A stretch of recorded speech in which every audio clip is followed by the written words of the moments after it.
Si de algo saben las abejas, es de flores. Hay de todo tipo y para todos los momentos. Lo importante no es solo su color, tamaño o forma, sino lo que hace sentir cada una. Y para esos sentimientos trabajan. Igual que el Banco Central, que trabaja para hacer florecer la economía y que sientas estabilidad. Para ese sentimiento de tranquilidad. Para ese sentimiento de crecimiento y desarrollo. Para que la primavera llegue a todos los sectores y los planes de muchos den grandes frutos. Banco Central de la República Dominicana, 75 años trabajando por una estabilidad que se siente. El dominicano, cuando quiere puede, lucha como nadie para progresar. En su corazón la esperanza crece, sabe que la fuerza está en la unidad. Dominicana, dominicano, somos vencedores si me das la mano. Dominicano, dominicano, pasamos del sueño a la realidad. Dominicana, dominicano, somos vencedores. La vida es como una carrera, una sola, en la que cada día damos la milla extra y seguimos transformándonos, porque lo más importante no está en lo que hicimos, sino todo lo que hacemos para ser invencibles. Banreservas, el banco de todos los dominicanos.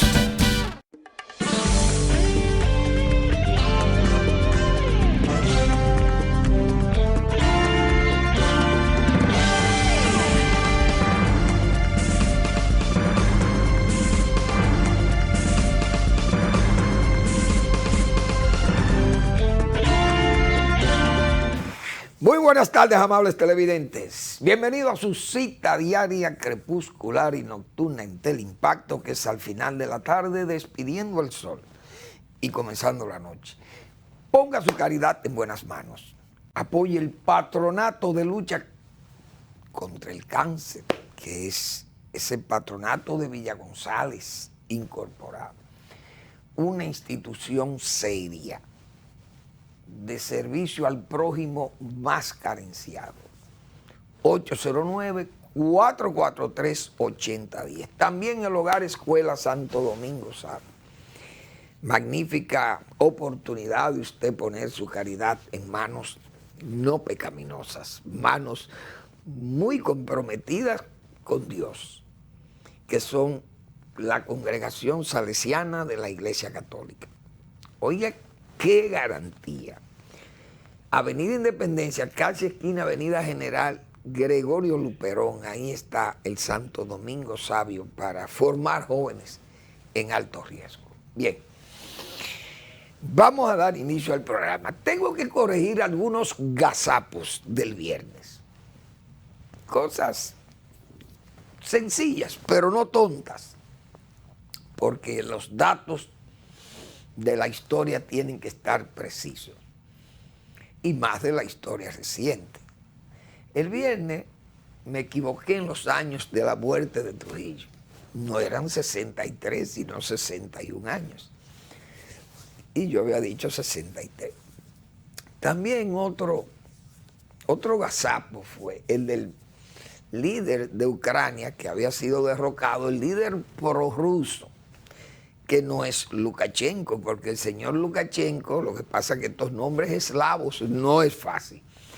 Entonces, el señor Lukashenko es el presidente de Bielorrusia, dictador también y autoritario, amigo del dictador y genocida ruso de Putin y títere de Putin. Pero el hombre era Yanukovych. Yanukovych fue el presidente de Ucrania, títere de prorruso, pero el hombre hizo un intento de evitar que Ucrania formara parte de la Unión Europea, en el sentido no de ya a ser aceptado, sino como una intención de ser parte de la Unión Europea. Pero eso molestó a Putin, quiso defender a Yanukovych, por eso vino la guerra, vino primero la invasión de Crimea y las presiones sobre el este, porque el hombre fue derrocado, el hombre cayó, porque se opuso a esa Rusia europea, a esa Ucrania europea, que entiende que donde ellos están bien es donde hay democracia en Occidente y no sobre la base de estar sujeto a un dictador, a un hombre autoritario y criminoso, como es Putin. Entonces el señor Yanukovych fue derrocado, eso molestó al genocida ruso y vinieron los problemas sobre la base de que Ucrania se quiere unir a la OTAN. No, no era la OTAN, era eso lo que pasaba. Por eso yo decía el viernes o el jueves que Rusia o el propio Putin debió seguir en su lucha política y evitar todo este problema que ha pasado con una guerra muy cruenta para los dos bandos, porque Rusia ha perdido una cantidad enorme, como señalé yo el viernes aquí, pero no le han comentado nada al pueblo ruso. Por eso es que es un régimen autoritario, un régimen dictatorial y un régimen imposible en Europa y en estos tiempos. Esto es un imposible. Rusia no puede estar sujeta a un gobierno que tenga que nada más que pensar en las armas, porque Rusia debió haber sido una potencia económica adherida a la Unión Europea como europeos que son. No, prefirieron el autoritarismo, la bota, la bomba atómica, el hipersónico y todo eso. Pero por Dios, entonces viviendo de los dólares de Occidente y de los euros de Occidente. Increíble. Bueno, entonces, eso es lo que ha pasado ahí. Simple y llanamente, Rusia no quiso combatir políticamente ahí, su facción pudo haberla fortalecido y tratar de que ganaran ellos elecciones y Rusia hubiera tenido sus controles, como lo tienen en otras regiones, pero no, prefirieron la guerra.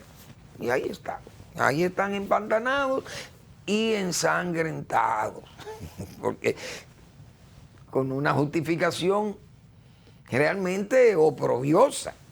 Porque ¿cómo se puede justificar una guerra de destrucción del área civil? Bombardeando escuelas, teatros, bombardeando hospitales, clínicas de niños, bombardeando edificios cargados de familias. Es una locura. Lanzando cohetes a lo loco, sin baja tecnología y hacen muchísimos daños colaterales y han matado miles de civiles. Aparte de las hordas soldadescas que arrasados pasan como jabalíes por esos pueblos y se roban todo y sacrifican, matan a la gente, violan mujeres. Pero es una cosa increíble, una horda de vampiros, de jabalíes, por Dios. Pero quería aclarar esos gazapos del viernes. Bien, señores, las drogas, kilos y kilos de drogas. 806 kilos de droga. Pero no hay un capo ni capo detenido. No hay. Y van 70, qué sé yo, cuántas toneladas. 62 toneladas de droga. Pero no hay un capo detenido, de verdad. Algo está pasando. Como yo he dicho, son señuelos para despistar a las autoridades. No lo sabemos. Porque la verdad que es increíble que no haya sido todavía detenido un capo. Entonces, en la época de que no se perseguía la droga aquí, oigan bien lo que estoy diciendo, en la época en que no se perseguía la droga, léase, los últimos 16 años de los gobiernos del PLD, incluyendo Leonel Fernández y Danilo Medina. Pero vamos a ser claros, señores. En los 8 años de Leonel Fernández se detuvo 2 puntos. Quirino Ernesto Castillo por haber traficado 30 toneladas de droga a los Estados Unidos. Pero aquí se le detuvo por un cargamento de 1000 kilos. Entonces se buscó al señor y se extraditó y cumplió 9 años preso en los Estados Unidos, el señor Quirino. Pero Quirino y toda esa banda de él y todos sus amigos fueron desmantelados. Ahí se desmanteló una estructura sumamente poderosa, una serie de lugartenientes del señor Quirino Ernesto Paulino. Ahí no, hombres como Maconi, Toño Leña, el señor Eduardito, el señor Vladimir, que son todos muchachos pesados, pero después viene entonces el caso de Figueroa Agosto y se desmantela también esa estructura. Pero se desmantelan 2 estructuras sicariales, la de Paya y la misma de Figueroa Agosto. Entonces se persiguió la droga y a los matones, los sicarios, y los capos principales cayeron. Y entonces, bueno, esta gente encontraron, yo creo, a un tal Julito Quilo y qué sé yo qué, esa gente lo encontraron detenidos. Entonces yo creo que las autoridades, que hay que saludar la interdicción de droga, porque uno sabe el esfuerzo que es, pero parece que están actuando con poco nivel de inteligencia, que los verdaderos propietarios, los verdaderos empresarios de la droga no caen. Eso se está pareciendo mucho a los capos norteamericanos, que en Estados Unidos se reciben miles de toneladas, yo creo, de droga del mundo entero. Pero todavía no ha caído un Mr. Phillips, o un Mr. McCabe, o un Mr. McMullen, jefe de la droga que llega a los Estados Unidos. La droga en Estados Unidos parece que la manejan entre colombianos, dominicanos, puertorriqueños, cubanos, chinos, etcétera, etcétera. Pero ningún americano está metido en el negocio de la droga, aparentemente. Y fíjense la cantidad de droga que se transita para Estados Unidos. Es posible que tal vez los americanos no estén metidos en el negocio de la droga directamente como mayoristas, sino que actúan solamente como compradores, consumidores, compradores o compradores, consumidores. Es posible. Pero la verdad es que la autoridad nacional tiene que ser más convincente con eso.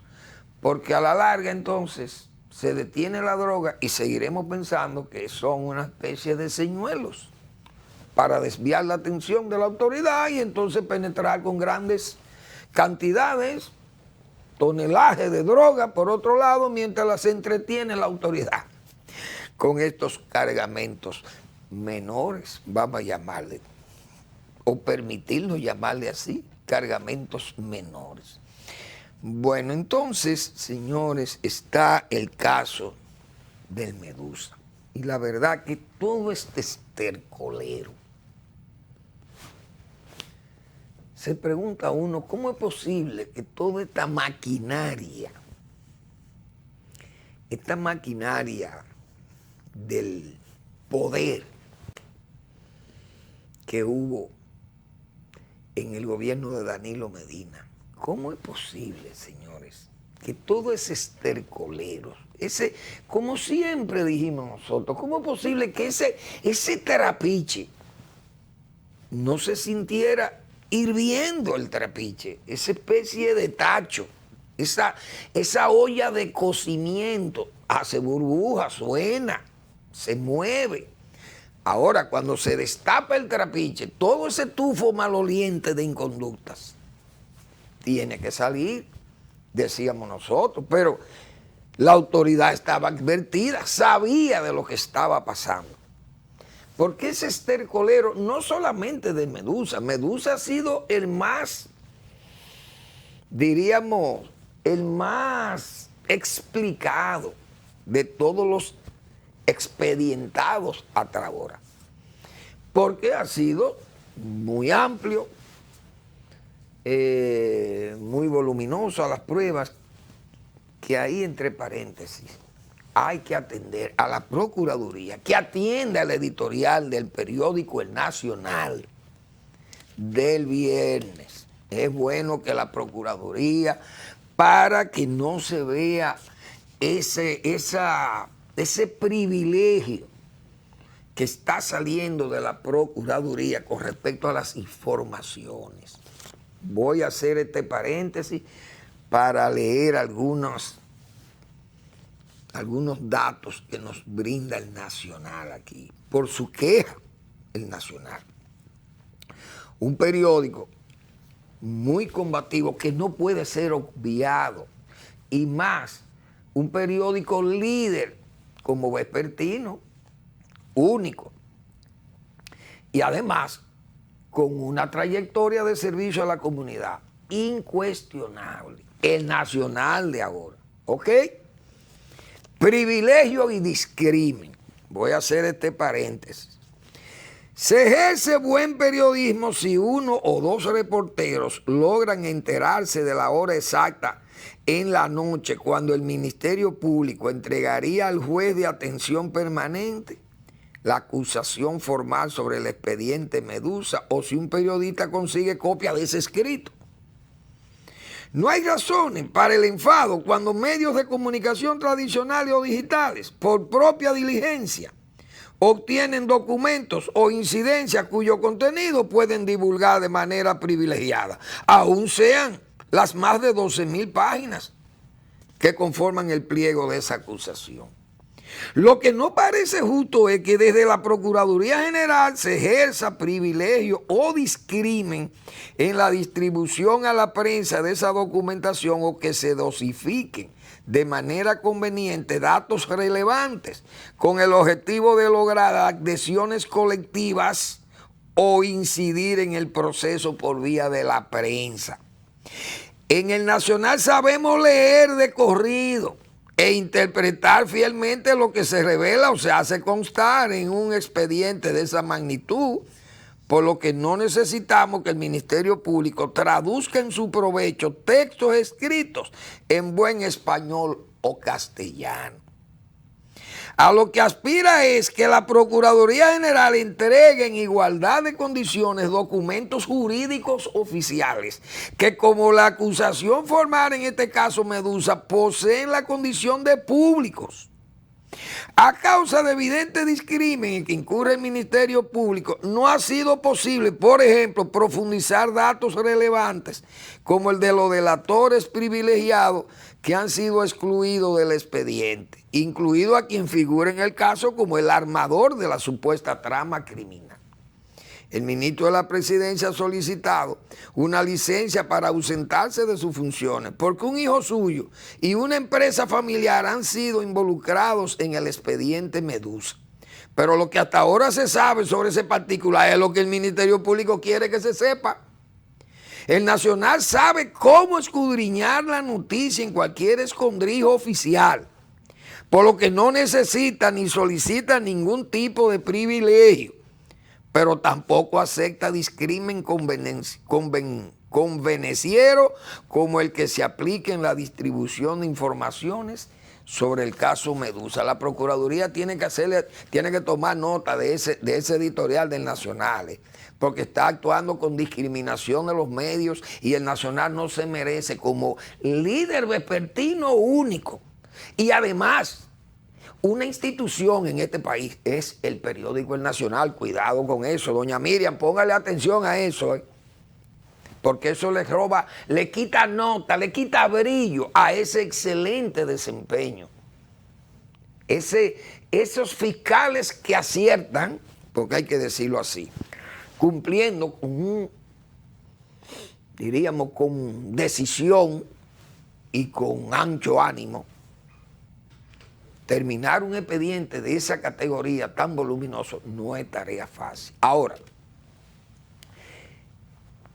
el Medusa ha salido con todas estas informaciones que han sido excelentes y que demuestran el estercolero en que se manejó el gobierno de Danilo Medina y estos permisos. Ahora, siempre yo he manejado aquí la expresión, Hay que saber hacerlo mal hecho, bien hecho, y ténganle cuidado a los papelitos. Los dije muchas veces aquí, recordando el famoso papelito de Salvador Jorge Blanco, que en paz descanse. Aquel general, tómese un cafecito con el portador de este papelito.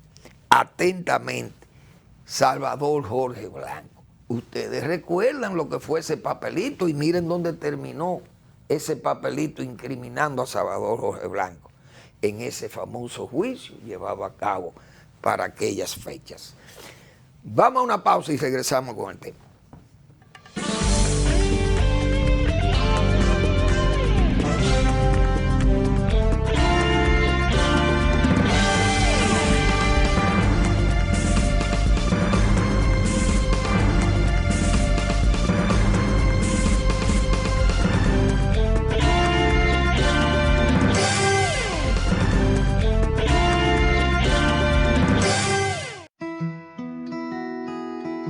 Si de algo saben las abejas, es de flores.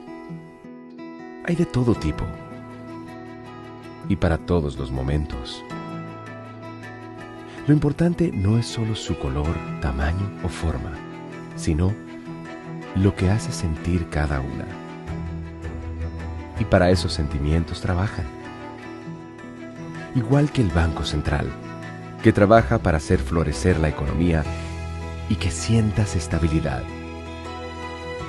Para ese sentimiento de tranquilidad, para ese sentimiento de crecimiento y desarrollo, para que la primavera llegue a todos los sectores y los planes de muchos den grandes frutos.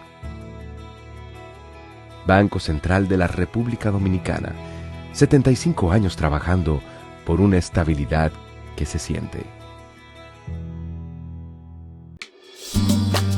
El dominicano, cuando quiere puede, lucha como nadie para progresar.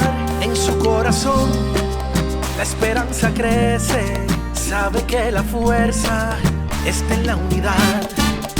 Dominicana, dominicano, somos vencedores si me das la mano.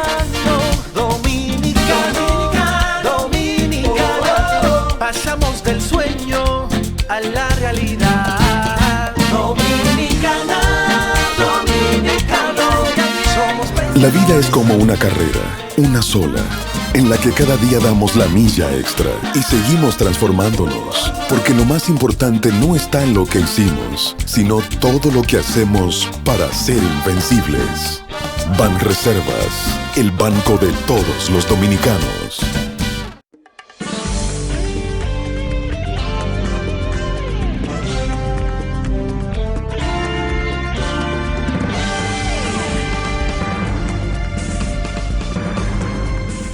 Bien, fíjense cómo se incurre en el mismo desatino en que incurrió Salvador Jorge Blanco, porque el Estado, esos presidentes que actúan así, interpretan el Estado como si fuera su propio capricho.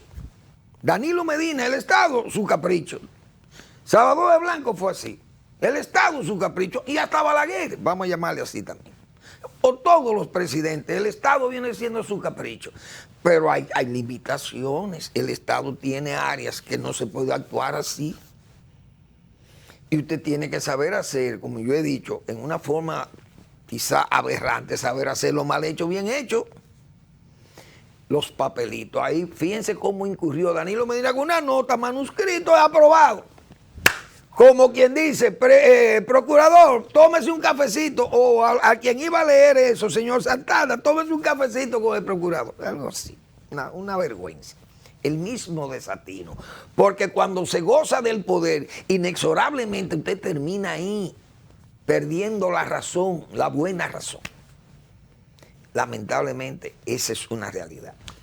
Ahora, para la Procuraduría, van mis elogios, pero también cuando se honra a personas, instituciones, se corre el riesgo también de uno quedar hasta mal o le hacerle también un mal, como se dice, un mal a la persona o a la institución también, porque puede turbarlo. Pasan esas cosas. La Procuraduría General de la República ha actuado, diría yo, con cierta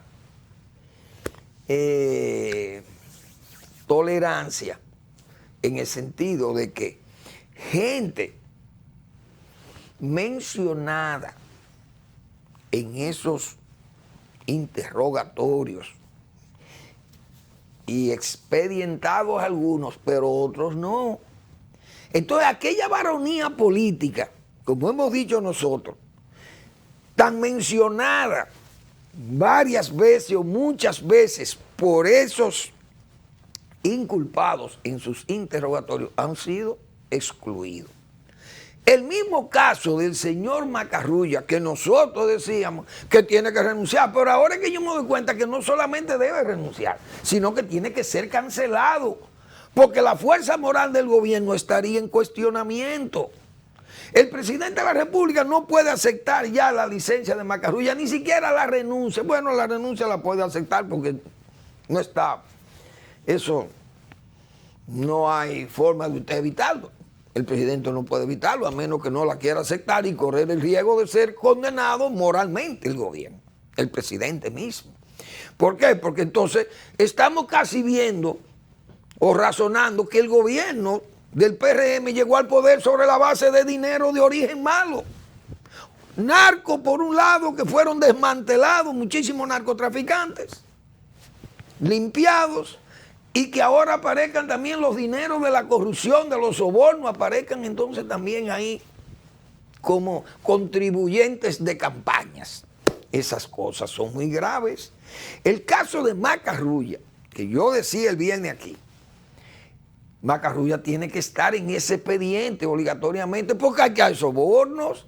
Usted admitió, según eso que ha salido en la prensa y que lo ha distribuido el Ministerio Público, el señor Macarrulla, señores, negoció con ese entramado mafioso, con el propio señor Alan Rodríguez, para entregar dinero de mal origen, bajo una transacción verdaderamente corrupta. Entonces el señor Macarrulla padre debió estar incluido en ese expediente y no como derivar en el hijo. Bueno, metan el hijo, vamos a sacrificar el hijo. Así no, eso se ve muy mal desde el punto de vista familiar incluso. Porque el señor Macarrulla en este caso lo que está sacrificando, no, métanme a mí, pero no me metan el hijo mío, porque el hijo mío ese era yo que lo mandaba. Pudo haber dicho eso y era, pienso yo, sería hasta más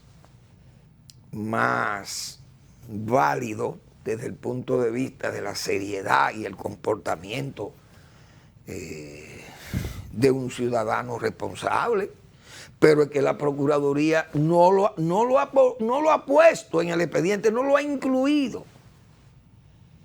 Señores, aquí le cantaron 8 años a Ángel Rondón por un supuesto soborno que no se sabe a quién fue que se lo dieron. Los jueces no pudieron saber a quién y aún así le cantaron 8 años. Injustamente, porque si usted no identifica quién recibió el soborno, el sobornador entonces no puede ser condenado, porque ¿a quién fue que le dio el dinero? Pero es que este caso no, en este caso están identificados el que sobornó y el sobornado. Es decir, la transacción. Eso es gravísimo. Eso es una derrota moral para el gobierno. Esa es una verdad que no se puede excluir de esas consideraciones que están ahí, porque la justicia, en este momento, diríamos, este es un momento que es el verdadero momento de la justicia dominicana, porque aquí un expediente de esa magnitud y de esas responsabilidades que se le inculpan a los acusados, aquí no se había hecho un expediente de ese tipo, tan voluminoso y tan inclusivo de tanta gente, tan incluyente, tanta gente disímile y gente de importancia, porque no solamente que está la empresa privada y empresarios privados, que es muy importante, porque hay mucha gente importante que está ahí, porque también es el nivel de social de mucha gente de esta, la tradición familiar de mucha gente de esta, y esas cosas van a pesar en ese juicio, porque ahí van a haber mucho cuestionamiento y se va a oír y se van a escuchar muchas cosas verdaderamente graves. Porque esto que está saliendo es parte de eso, pero son 12,000 páginas. Imagínense ustedes la cantidad de cosas que hay ahí. Y lo que está saliendo es una especie de goteo. Es información por goteo y privilegiada, como dice el Nacional, que eso también es muy grave. Entonces, eso no sé cómo será que el gobierno va a poder manejar esa situación del propio Macarrulla, el exministro, porque con una licencia se ve todavía como una tolerancia, se ve como una participación a distancia, se ve una especie casi hasta de consultoría, pero el gobierno, el presidente tiene que desligarse totalmente de su amigo Macarrulla, aunque sea su amigo y su colaborador más cercano, pero es que eso es un hecho gravísimo. Nosotros decíamos, bueno, él debe ir a la renuncia porque la renuncia es más elegante que una licencia, porque incluso la licencia, usted va a permanecer en licencia ahí como una especie de stand-by, de que si en el juicio el nombre mío no aparece más que 17 veces y debe aparecer 25, entonces yo puedo volver a mi cargo. Pongo yo, por exageración, pero pudo haber sido también 3 o 4 veces tal vez mencionado, no directamente como se ha mencionado, o esperando que lo que se haya dicho ha sido mentira, que eso ha sido para abultar las cosas y que el agua tenderá a aclararse con el paso. Pero es que esto no es asunto ya de una licencia ni de siquiera de renuncia, hay que cancelarlo. ¿Por qué? Porque es un hecho que moralmente, como se dice, rompe la corriente de transparencia que vende el gobierno, que ha sido una de sus banderas de lucha. Pero si aparece una situación como esa, eso es grave. Nosotros muchas veces hemos dicho aquí, el camino civilizatorio no es recto, tiene sus meandros, tiene sus curvas. Y por eso la misma Procuraduría, fíjense cómo en esos meandros se esconden o se ocultan gentes que debieron haber estado en ese expediente y no están. Eso no hay duda que debilita a la misma Procuraduría General de la República, aún su lucha y su trabajo voluminoso y su trabajo homérico, porque eso no es fácil, reunir pruebas lícitas en ese recorrido que ha tenido que hacer la Procuraduría General de la República, recoger pruebas con licitud, no objetadas, recoger esas pruebas, 3.500 pruebas, señores, 400 testigos, 12.500 páginas. Eso no es un expediente cualquiera, eso es un macro o un mega expediente judicial que tendrán trabajo los jueces, mucho trabajo, y los fiscales y los abogados de la defensa de todos los inculpados, en ese caso Medusa. Así que vamos a esperar, vamos a ver cuando las cosas comiencen a salir en formas ya más claras, con más intensidad y también con mayor frecuencia, que salen como si fueran cascadas, salen las informaciones y uno va sumando cosas, pero no va a ser fácil. Entonces faltan todavía el coral 1 y 2. Falta el antipulpo. Y uno sigue preguntándose, pero señores, ¿cómo es posible que ese gobierno de Danilo Medina pasaran esas cosas tan graves? Y que esa varonía y ese señor todavía no aparecen en un expediente inculpado en nada.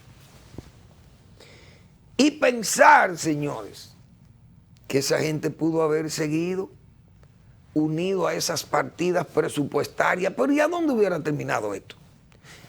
Porque ¿dónde hubiera terminado el crimen de ese señor Jean Alain Rodríguez y compartes? Toda esa maquinaria, mala maquinaria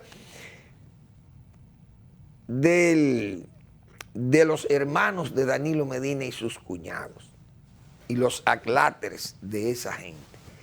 Todo ese nepotismo corrupto, saqueador, no un nepotismo que va a ocupar funciones públicas con honestidad, con seriedad, que es nepotismo porque son nombramientos de familiares, están en una posición aquí, pero no es que hay gente que ha ido a robar, por ejemplo. Entonces el nepotismo es un nepotismo, diríamos, light, ilegal, pero light.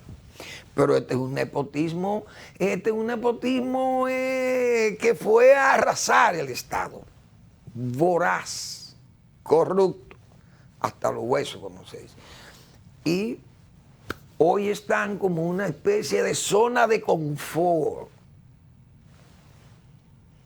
que tal vez están esperando ser citados, pero si no son incluidos en los expedientes, es porque no se le va a incluir, y como yo he dicho otras veces, probablemente una mano superior, un mando superior, tenga alguna influencia para que esas cosas no sucedan. Eso es lo que nosotros hemos sospechado. Pero el gobierno tiene que tener, o debe tener cuidado, repito, como dije hace un rato, con la pérdida moral o la derrota moral por los casos o el caso que acabamos de citar de ese exfuncionario, que puedan también aparecer otros funcionarios. Y uno sabe de muchas cosas que pasaban en los gobiernos. Se adherían, gente muchas veces recibía prebendas y cosas de eso. Y hay gente que tal vez milita en el mismo partido. Y tal vez en esos juicios salgan a relucir ayudas, componendas y quién sabe, de gente que está en el gobierno incluso, y que pueden ser señalados por acciones dolosas con estos grupos que están en justicia hoy. ¿Quién sabe? Uno no conoce nada de eso. Pueden aflorar ahí. Ya se ha visto, fíjense, artistas que aparecen recibiendo ventajas, me facilitaron aquello. Ahora, mañana aparecen comunicadores que le facilitaron una jipeta, aquel que le facilitaron una casa en la playa, aquel que le facilitaron un apartamento que se lo habían, ¿cómo se dice? Aquí, tomado de un expediente de narco de eso, se lo tomaron al abusador o a fulanito y se lo prestaron a fulano artista. Ustedes verán, ahí salen, porque es que eso fue una gestión tan malvada, tan corrupta, esa de Jean Alain Rodríguez, que pueden aparecer y van a aparecer todas esas cosas, que incluso dentro de las 12,000 páginas podrán aparecer ahí y no lo sabemos, porque eso es demasiado voluminoso. Todo el gobierno tiene esa derrota moral, tiene victorias, porque hay que ver el mismo desempeño de la economía, los elogios del Fondo Monetario Internacional, no elogios interesados, sino reales, porque el Fondo Monetario es consciente de que la economía es fuerte, que nosotros seguimos trabajando con una economía sana, que aunque hay crisis, Pero la economía da muestra de ser resiliente, de ser fuerte, de estar vigorosa, de que no se han caído los pilares con los andamios en los que descansa la economía nacional, están fuertes y eso hay que admitirlo y es una de las victorias que puede exhibir el gobierno. Pero están las derrotas morales. Seguimos después de la pausa.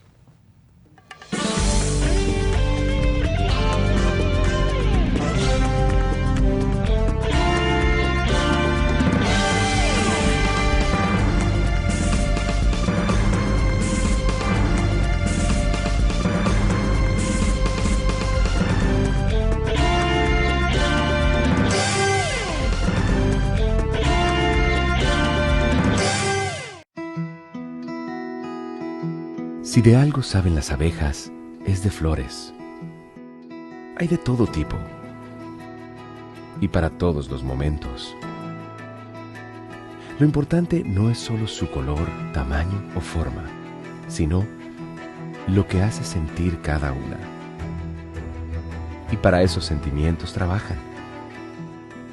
Igual que el Banco Central, que trabaja para hacer florecer la economía y que sientas estabilidad. Para ese sentimiento de tranquilidad, para ese sentimiento de crecimiento y desarrollo, para que la primavera llegue a todos los sectores y los planes de muchos den grandes frutos. Banco Central de la República Dominicana, 75 años trabajando por una estabilidad que se siente. El dominicano, cuando quiere puede, lucha como nadie para progresar. En su corazón la esperanza crece, sabe que la fuerza está en la unidad. Dominicana, dominicano, somos vencedores si me das la mano. Dominicano, dominicano, pasamos del sueño a la realidad. Dominicana, dominicano, somos vencedores. La vida es como una carrera, una sola, en la que cada día damos la milla extra y seguimos transformándonos, porque lo más importante no está en lo que hicimos, sino todo lo que hacemos para ser invencibles. Banreservas, el banco de todos los dominicanos.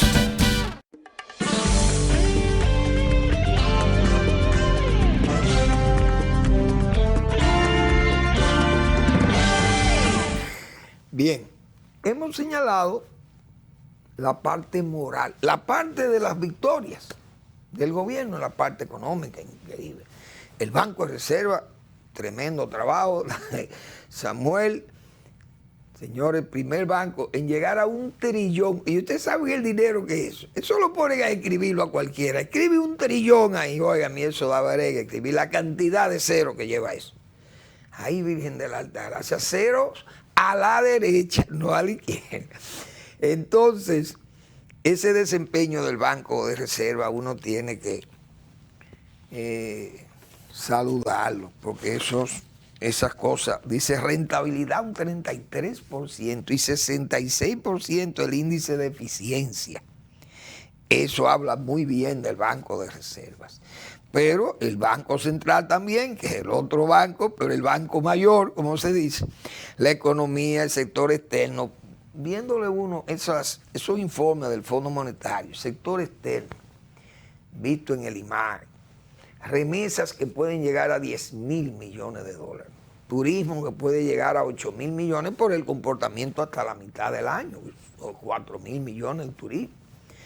El Fondo Monetario dice que son números respetables, que la economía es segura, la economía es fuerte, que está amenazada porque hay todavía hay situaciones internacionales muy peligrosas, como son esos commodities y todas esas cosas, los fletes, muchísimos problemas, la guerra que ha generado tanto problema, el gas, la energía es un problema que el gobierno tiene que luchar con esos apagones y con el robo de las EDES, que ya no soy yo, son mucha la gente que le ha dicho que están robando el dinero, nos lo están sacando de los bolsillos. Todo el gobierno que tiene acumulado todos estos problemas, debe también pensar, esas derrotas morales le pueden traer problemas, apagones, alimentos y medicamentos caros, problemas de inflación que todo el mundo lo ha visto, combustibles que están sumamente costosos, pasajes que suben, los problemas de que no puede mandar una reforma, porque necesitando la reforma fiscal no la puede aplicar por los mismos problemas que hay. Ya demasiado carga tiene el pueblo, entonces además esos apagones y como dijimos, el expolio de esas cosas van enervando a la gente. Entonces fíjense cómo una oposición, porque Leonel Fernández, señores, Leonel Fernández está trabajando, el gobierno no se puede dormir, y prueba de que no se está durmiendo es que el propio presidente fue a Bauruco, sintió el peso de ese trabajo político que está haciendo Leonel Fernández, porque no hay duda que el gobierno está preocupado, porque tiene todo ese manto de problemas, no es fácil, con tantos problemas que tiene, más esta crisis moral por parte de que es una baja que ha tenido el gobierno seriamente con el ministerio más importante en la escala del oficialismo, de ese organigrama del gobierno. Estamos hablando del ministro de la presidencia, es el tercer hombre del gobierno ahí. Entonces, eso es una derrota moral para el gobierno, haberse sustentado 2 años en ese señor con ese expediente. Eso no es fácil, y lo que falta por sonar de esas cosas.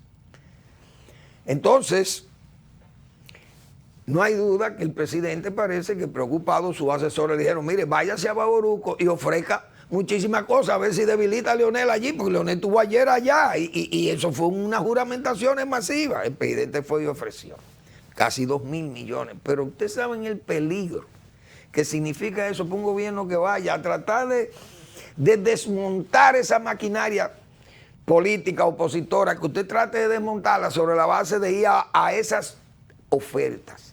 Imagínense, el presidente tiene que terminar eso, porque el pueblo, si le comienzan eso, lo aplaude.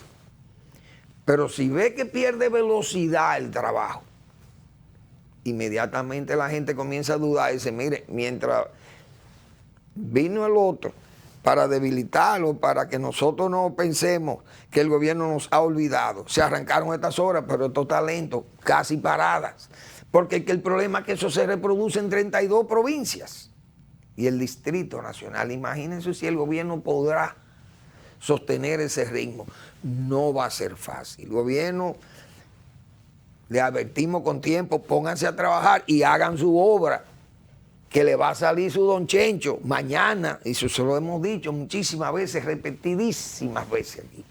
El sector de la comida, los alimentos, como decíamos el viernes o el jueves, miren la cebolla, si se siembra, se produce, se cosecha y no hay que importar. Y se le vende al pueblo a precios económicos.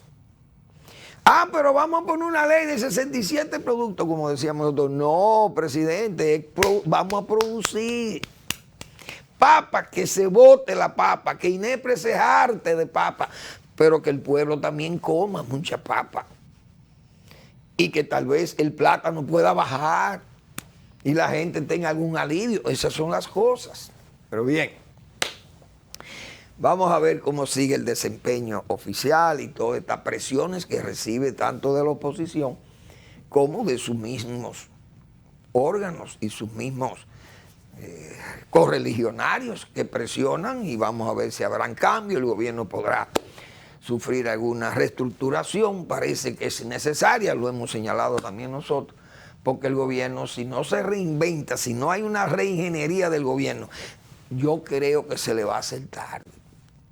No hay duda de ello, se le va a hacer tarde para un gobierno reeleccionista que no pueda presentar obras ya terminadas y solamente ofrecidas o iniciadas. Eso no es convincente.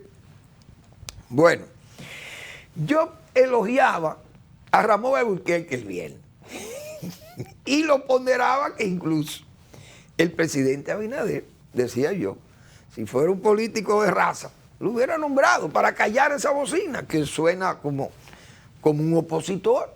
Ahí lo oigo, acabó con las, como se dice coloquialmente, con las EDES, robándole al pueblo lo que nosotros hemos dicho, hemos venido señalando hace tiempo. Pero Ramón Alburquerque, los políticos son frágiles, de memoria frágil. Ahora es peligroso porque hay mucha gente con Alzheimer, que es una enfermedad que se ha desatado como si fuera como una verdolaga.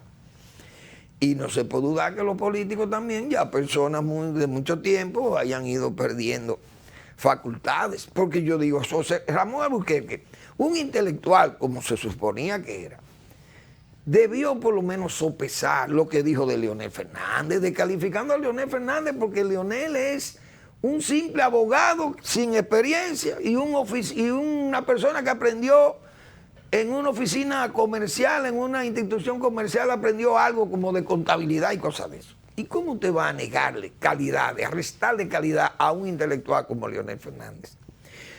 Ramón Alburquerque entiende que él está mejor formado que Leonel. Fíjense dónde cae, en ese resentimiento social, de clase. Porque son gente con el mismo origen tal vez que Leonel Fernández, pero no con la formación, ni con el trato familiar, hogareño, que recibió Leonel, que es un hombre educado. Leonel Fernández es un hombre, que yo he dicho aquí muchísimas veces, un hombre dulce, en el sentido de que Leonel no es hombre de púas vengativas, ni de odios gratuitos. ¿Cuántas veces? Y eso lo reconocen sus peores enemigos, que son enemigos íntimos. Los enemigos de Leonel son enemigos íntimos. Entonces Ramón Alburquerque, cuando descalifica a Leonel Fernández, que es un hombre que ha vivido en medio de las bibliotecas, que son el panteón del pensamiento, son las bibliotecas. ¿Ustedes creen que una persona que viva dentro de una biblioteca, como ha sido Leonel Fernández, formándose 3 veces presidente de la República, que es su oficio, es ser presidente? Entonces, este señor, Ramón Alburquerque, parece que no conoció a Juan Bosch. Juan Bosch no fue a ninguna universidad, Ramón. Y tú quieres un intelectual de la resiedumbre de Juan Bosch. ¿Y qué universidad graduó a Juan Bosch? Honor y causa. Honores meritísimos para Juan Bosch, sin haber asistido a clases universitarias como alumno universitario. Juan Bosch, Ramón Alburquerque, Juan Bosch es uno de los grandes intelectuales de América y del mundo. Juan Bosch, un pensador político. Y tú lo descalificas porque el hombre no fue a universidades. Y tú fuiste a Stanford, o fui a Harvard, o fue a la Universidad de Brown, o Yale, o fue a Davis en California, qué sé yo, a Berkeley. Pero por Dios, Ramón Alburquerque. Además, hablando de corrupción, Ramón Alburquerque, usted debe, por lo menos, saber que una empresa, una institución como Funglode es del Estado. Eso no es de Leonel Fernández, eso es una ONG. Léase la ley de las ONG. Por eso él fue legislador, Ramón. ¿Y cómo Ramón se atreve a decirle a Leonel Fernández que se robó esa institución que fue Funglode? O sea, ¿usted cree que el señor Omar Fernández o su hijo o las hijas de Leonel van a heredar eso? No lo pueden heredar porque es una ONG, como los hijos de don Badín Garrido Puello, que en paz descanse, no pueden heredar la UNFU, ni lo de Donald Reed, ni lo de Mario Cabrera, o todo eso, o don, qué sé yo, el ingeniero Caro Álvarez y todos aquellos hombres importantes del país, de negocios, empresarios, que aportaron y fundaron la Fundación Universitaria Dominicana, que es la patrocinadora de la UNFU. Horacio Álvarez. Esa gente han heredado la UNFU, Ramón, por Dios. Todas esas cosas, yo creo que un político tiene que acordarse. Si Leonel Fernández hablara de lo que pasó en el 98, señores, 98-2002, ese Congreso, si Leonel Fernández hablara, óigame, hay personas que tienen que salir huyendo, a trancarse en una cárcel. Yo me imagino a Leonel hablando de la entrega del acueducto de la zona oriental para que le aprobaran los préstamos del ciclón George, para la reconstrucción nacional. Si hablara Leonel de esas cosas. Señores, gracias por preferirnos. Nos vemos mañana en otra entrega de Al Final de la Tarde, despidiendo el sol y comenzando la noche.